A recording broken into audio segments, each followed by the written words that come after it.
গুরুত্বপূর্ণ প্রশ্ন আমাদের, পারিবারিক প্রশ্ন, সামাজিক প্রশ্ন। সামাজিক কুসংস্কার, পারিবারিক খুব কুসংস্কার, ইসলামিক তরিকা আমাদের দেশে আছে। বাপ মাকে এক ভাই বলছেন যে আমি টাকা পয়সা তাদের খরচ খরচা দিই, কিন্তু তারা দাবি করে, বাপ মা দাবি করে যে সব টাকা তুই দে। আর এই মুসিবতে অধিকাংশ প্রবাসীরা আছেন, ওর অধিকাংশ ছেলেরা আছেন, অধিকাংশ ছেলেরা আছেন 10 বছর 20 বছর সৌদি আরবে চাকরি করে বা বিদেশে চাকরি করে একটা পয়সাও রাখতে দেয় না। আর ভবিষ্যতে গেলেন 10 বছর পরে খালি হাতে গিয়ে করবেন কি? আপনার টাকা দিয়ে আপনার বাপ মা জুলুম অত্যাচার করে সব ভাইকে সমান করে ভাগ বন্টন করে দিল। এর চাইতে বড় জুলুম কি করে হইতে পারে? জুলুম, জুলুম। বড় ছেলে দিতে দিতে মরে গেল সারা জীবন, আর ছোট ভাইটা বিয়ে করে সাথে সাথে আলাদা হয়ে গেল, একটা ইনকাম পরিবার সংসারে দিল না। বড় জুলুম, অত্যাচার। সুতরাং এই ক্ষেত্রে আল্লাহকে ভয় করা উচিত। এইরকম বাপ মাদেরকে তাদের অজ্ঞতার কারণে করছে, অথবা তাদের কুপ্রবৃত্তির অনুসরণে করছে। হয় জানে তারপরে মানবে না, কুপ্রবৃত্তির অনুসরণ, মাসলা জানে, অথবা মাসলা জানে না, অজ্ঞতার কারণে এইরকম ছেলেদের উপর জুলুম অত্যাচার। মেয়েদের উপর পারে না, কারণ মেয়েদেরকে তো উল্টা যৌতুক দিয়ে বিদায় করতে হয়, আর তারপরে যখন তখন দান দক্ষিণে দিতে হয়। আর মেয়েরা যদি চাকরিও করে, তারপরে ওর চাকরির টাকা ওই স্বামীর ঘরে যায়।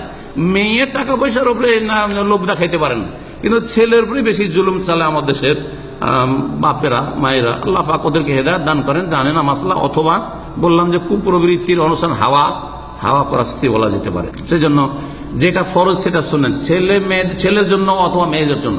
মেয়েরও যদি ব্যক্তি ইনকাম থাকে, চাকরি আছে ধরেন, হ্যাঁ, ব্যবসা বাণিজ্য আছে, অথবা ছেলের ইনকাম আছে, ছেলের ওপর বিশেষ করে, কারণ ভরণ পোষণের দায়িত্ব ছেলের ওপর।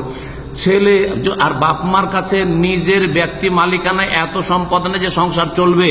সুতরাং এইরকম বার্ধক্যে যদি বাপ মা পৌঁছে, বাপ মায়ের খরচ খরচা যাবতীয় প্রয়োজনে খরচ করে, খাওয়া দাওয়া, চিকিৎসা, বাসস্থান, পোশাক, এইসব দেওয়া ফরজ, এতটুকু ফরজ। কিন্তু বাপ মায়েরই যদি যথেষ্ট থাকে তাহলে তখন আর ফরজ থাকে না।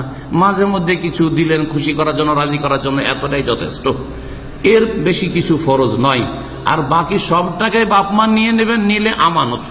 আপনার টাকা দিয়ে বাপ মা যতটা তার খরচ হলো করলো, আর বাকি টাকাটা আপনার নামে জমি জায়গা সম্পদ করে রাখবে অথবা জমা রাখবে।